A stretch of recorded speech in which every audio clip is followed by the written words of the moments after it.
So hello and welcome back to yet another video of Bahi Khata by Sonal. आज हम लोग फिर से शेयर्स को क्या करने वाले हैं, कंटिन्यू करने वाले हैं। ठीक है, पिछले क्लास में हमने एंड किया था शेयर इशू कितने टाइप से करते हैं उस पे एट पार एट प्रीमियम। ठीक है, तो यहाँ पे पीछे में मेरे क्वेश्चन छोटा सा लिखा हुआ दिख रहा होगा। अब आप बोलोगे क्वेश्चन क्या है, कुछ समझ में तो आ नहीं रहा है। ठीक है, तो बताते हैं, ठंड पाओ। ठीक है, ये क्वेश्चन है एट पार का, एट पार मेथड। ठीक है, एट पार। ठीक, अब क्वेश्चन मैंने कैसे लिखा है, तो कोई कंपनी है जो 1 लाख शेयर्स इशू की है। ठीक है, मान लो एक्स कंपनी, कोई भी company, A B company, X company, XYZ company issued 1 lakh shares और एक शेयर का दाम है 10 रुपया। ठीक है, एक शेयर का दाम है 10 रुपया, मतलब टोटल शेयर कैपिटल कितना हुआ, 1 लाख इंटू ₹10, या फिर इशूड कैपिटल कितना हुआ, 1 लाख इंटू 10 कितना हुआ, 10 लाख हुआ ना। ठीक है,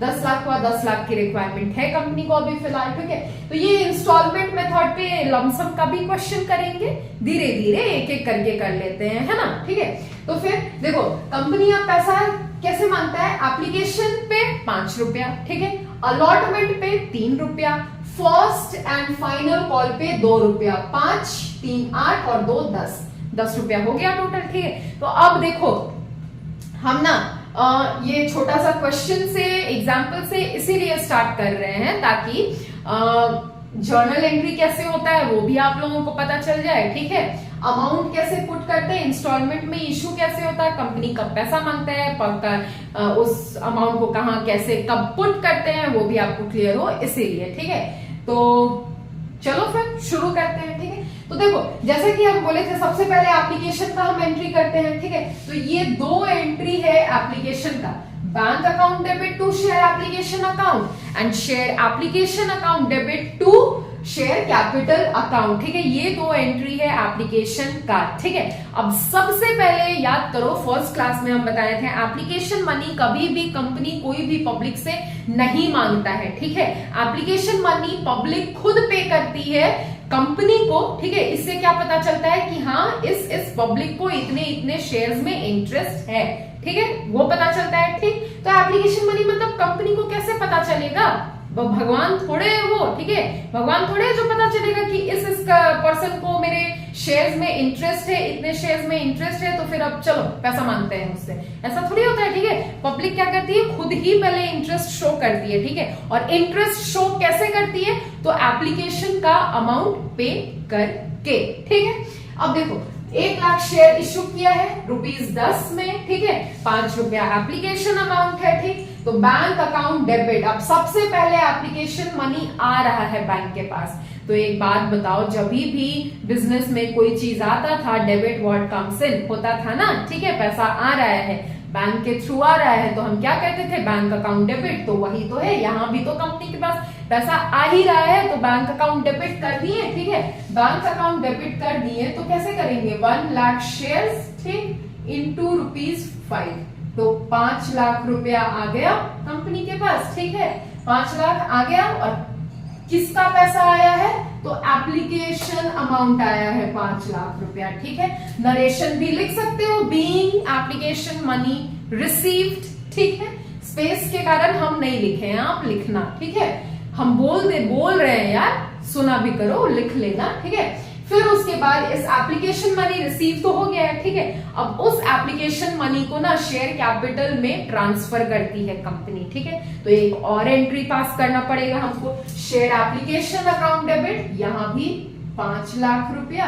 ठीक, इंटू, अब 5 लाख है शेयर एप्लीकेशन, तो शेयर कैपिटल में कितना ट्रांसफर होगा, 5 लाख ही ट्रांसफर होगा। ठीक है, उसके बाद शेयर एप्लीकेशन का काम हो गया। ठीक है, उसके बाद आता है अलॉटमेंट का, इसका काम हो गया। ठीक, उसके बाद अब बात आता है अलॉटमेंट का। तो अब कंपनी को पता है, ठीक है, पता है कि किन किन पब्लिक ने इसके शेयर्स में इंटरेस्ट दिखाया है, तो उन पब्लिक से ये क्या करेगी, सबसे पहले शेयर अलॉट करने से पहले और शेयर अलॉटमेंट का पैसा मांगेगी। ठीक है, अलॉटमेंट का पैसा मांगेगी, ड्यू करेगी। ठीक है, तो ये जो 2 एंट्री है ना, फिर 3rd और 4th एंट्री, ये अलॉटमेंट का एंट्री है। किसका एंट्री है, अलॉटमेंट का एंट्री है। ठीक है, सबसे पहला एंट्री है अलॉटमेंट ड्यू का, कि अलॉटमेंट का पैसा पब्लिक से मांग रहे हो उसका, ठीक है।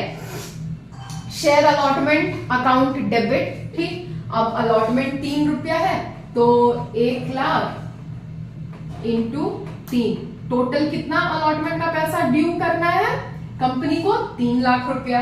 टू शेयर कैपिटल अकाउंट, ठीक, 3 लाख रुपया, ठीक। तो यहां पे नरेशन होगा being share allotment money due, क्या? Being share allotment money due, ठीक है। उसके बाद अब मांग लिया कंपनी ने पैसा इस एंट्री में, ठीक है। उसके बाद फिर पब्लिक पैसा अलॉटमेंट का पैसा देगी कंपनी को, ठीक है। तो debit what comes in as I said here, ठीक है। तो फिर अब पैसा आ रहा है कंपनी के पास, अलॉटमेंट का पैसा आ रहा है, तो bank account debit to share allotment account, और कितना पैसा आएगा? तो अलॉटमेंट का ही तो पैसा आएगा, 1 लाख इंटू 3 रुपया आएगा ना, 3 लाख, ठीक है। फिर हो गया, अब अलॉटमेंट का भी बात हो गया, ठीक है। उसके बाद है फर्स्ट एंड फाइनल कॉल, तो अब फर्स्ट एंड फाइनल कॉल का पैसा बचा हुआ है 2 रुपया, ठीक है। तो ये भी कंपनी पहले मांगेगी, ड्यू करेगी, ठीक है। तो इसका भी एंट्री क्या होगा? Share first and final call account debit to share capital account, और अमाउंट कितना? तो 1 लाख इंटू ₹2, 2 लाख रुपया मांगेगी, ठीक है, ठीक। और 2 लाख रुपया मिलेगा bank account debit to share first and final call account, 2 lakh रुपया पब्लिक से मिलेगा, ठीक। तो इसमें फर्स्ट में 5th एंट्री में नरेशन क्या होगा? Being share first and final call money due, ठीक है। और लास्ट में क्या होगा? Being share first and final call money received, ठीक है। ये था एट पार का क्वेश्चन। इंस्टॉलमेंट मेथड में हम ऐसे सॉल्व करेंगे, ये एंट्रीज होगा। अगर सेकेंड एंड फाइनल कॉल भी होता तो पहले सेकेंड फाइनल कॉल को ड्यू करते, उसके बाद उसका अमाउंट रिसीव करते, ठीक है। तो उसका एंट्री क्या हो जाता? Share second and final call account debit to share capital, then bank account debit to share second and final call account, ठीक है। तो ये आपको समझ में आया? बहुत अच्छे से, बहुत सिंपल सा था, ठीक है। ये तो क्लियर हुआ ही होगा, तो जल्दी से इसको कॉपी करो। उसके बाद एक और क्वेश्चन करते हैं एट पार का ही, ठीक है। आज केवल एट पार, प्रीमियम कल मतलब नेक्स्ट वीडियो में, ठीक है। जल्दी से कॉपी करो इसको। अब देखो, मैंने बोला था एक और क्वेश्चन सॉल्व करते हैं, बोला था ना, ठीक है। लेकिन उससे पहले थोड़ा सा मतलब कुछ टॉपिक्स है जो कि इंपॉर्टेंट है, उसको भी हम डिस्कस कर लेते हैं आज के वीडियो में, ठीक है। क्वेश्चन का क्या है, हम तो सॉल्व करते रहेंगे, है ना, ठीक है। तो फिर देखो, नोट नंबर 1 है, ये सारा जो भी नोट 1, 2, 3 है ना, बहुत इंपॉर्टेंट है, ठीक है। क्वेश्चंस इससे भी आते हैं, ठीक। तो ये भी जानना आपके लिए इंपॉर्टेंट हो, तो एज इट इज कॉपी कर लो और नोट नंबर के साथ ही स्टार मार्क लगाकर नोट करना, ठीक है। फर्स्ट है फॉर शेयर इशू एक्सपेंस। अब शेयर अगर कंपनी इशू करती है तो उसमें खर्चा भी तो होता होगा कंपनी का, ठीक है। एक्सपेंसेस भी तो होते होंगे कंपनी के, ठीक है। और एक्सपेंसेस क्या होता है? नॉमिनल अकाउंट होता है, ठीक है। नॉमिनल अकाउंट का रूल क्या बोलता है? याद करो जल्दी से, क्या बोलता है नॉमिनल अकाउंट का रूल? गोल्डन रूल, हाँ, क्या बोलता है?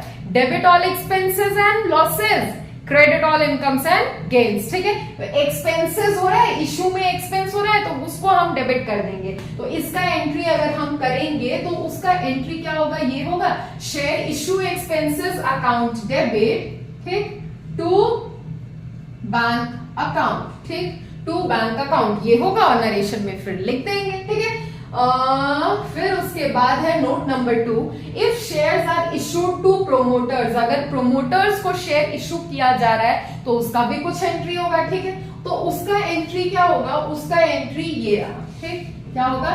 इनकॉर्पोरेशंस cost account debit, incorporations cost account debit to share capital account, to share capital account, ठीक है। फिर नोट नंबर 3 है, नोट नंबर 3 में ये भी एक इंपॉर्टेंट टर्म है। अब देखो इसमें क्या है? If shares are issued to underwriters for his commission, ठीक है। अगर अंडरराइटर्स को कमीशन के तौर पे शेयर इशू कर रहे हैं, अब अंडरराइटर्स कौन है? ठीक है, नया टर्म है, बोलोगे आप तो हम है ना, इधर खड़े हैं ना बताने के लिए, तो बता रहे हैं, सुनो फिर कान खोल के, ठीक है। अंडरराइटर्स कौन है? अब देखो शेयर्स बिकवाने के लिए ना कंपनी हायर करती है किसी पर्सन को, ठीक है। तो क्या करती है, कंपनी हायर करती है किसी पर्सन को शेयर बिकवाने के लिए। अब इसका पूरा जिम्मेदारी है अंडरराइटर का कि वो जितना शेयर कंपनी ने इशू किया उसको सबको बिकवा दे, ठीक है। और उस काम के लिए कंपनी इसको कमीशन भी देती है। अब कमीशन कैश के फॉर्म में भी दे सकती है, नहीं तो फिर जो, अगर जरूरी नहीं कि सारा शेयर बिक जाएगा, ठीक है, तो जो बचा हुआ शेयर है उसको फिर अंडरराइटर ही खरीद लेता है, ठीक है। तो फिर वही है, ठीक। तो फिर अंडरराइटर को सबसे पहले क्या होता है, हाँ, इसका अमाउंट कमीशन ड्यू करते हैं पहले, ठीक है। तो उसका एंट्री क्या है, underwriter commission account debit to underwriter account, narration being underwriters commission due, सबसे पहले ड्यू होता है, ठीक है, सबसे पहले ड्यू होगा। उसके बाद क्या होगा, उसके बाद अंडरराइटर को कमीशन मिलेगा। अब अंडरराइटर को कमीशन मिलेगा तो उसका एंट्री क्या होगा, underwriters account debit to share capital account, underwriters account debit to share capital account, ठीक है, underwriters account debit to share capital account. ये तीनों टर्म्स जो, मतलब जो भी नोट मैंने कराया 1 2 3, ये बहुत इंपॉर्टेंट थे, क्वेश्चंस भी आता है, ठीक है, देखने को मिलेगा आपको अपने बुक्स में भी, ठीक है। तो फिर चलो फिर आज का वीडियो बहुत ज्यादा लेंथी ना बनाते हुए यहीं पे थम जाते हैं और मिलते हैं कल फिर से नया क्वेश्चन के साथ, ठीक है। टिल देन क्लास 12 में आप नए हो, इधर हम नए हैं, तो साथ मिलकर बढ़ते हैं, पढ़ते हैं, सीखते हैं, समझते हैं और एंजॉय करते हैं अपनी जर्नी को। चलो बाय।